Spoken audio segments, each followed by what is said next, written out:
You could not live in Great Britain without being reminded of the war, the 2 minutes of silence on Armistice Day, the omnipresent lists of the war dead, their names painted or carved in stone in every school, institution, and public building.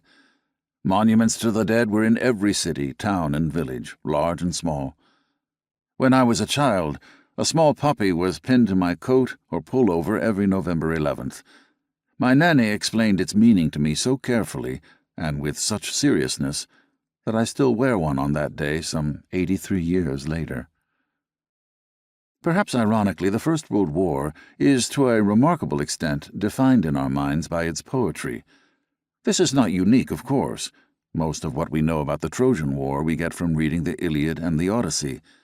But in modern times, this has seldom been the case.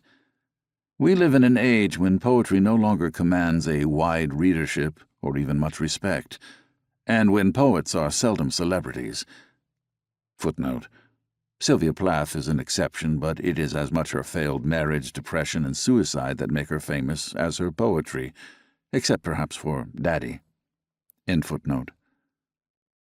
The soldier poets of the First World War lived at the tail end of the Victorian and Edwardian age, when there was still a substantial readership for poetry. Tennyson and Kipling were national figures, and poetry mattered to people in a way it no longer does to us. It had a place in popular culture. It could still capture the attention, portray current or recent events, and touch people's emotions, as did Tennyson's The Charge of the Light Brigade and Sir Henry Newbolt's Vitae Lampada. The rising rate of literacy had increased the number of people who read poetry, rather than smothering it as some had feared it would, bestowing on Rupert Brooke, for instance, the equivalent of rock stardom today. Perhaps never before was a war more tightly censored than the First World War. From the very first, as the casualty lists climbed swiftly to previously unimaginable numbers, 250,000 French and British casualties and over 250,000 Germans in the first month. Every effort was made to protect the general public from the brutal reality of the fighting. At the time, still cameras were bulky and unwieldy.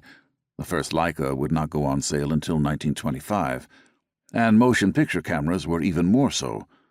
Photos from the front line, when they appeared at all, were generally staged to produce a heroic image, free from corpses and the wounded. Newspaper communiques were pitched at a high level of optimism.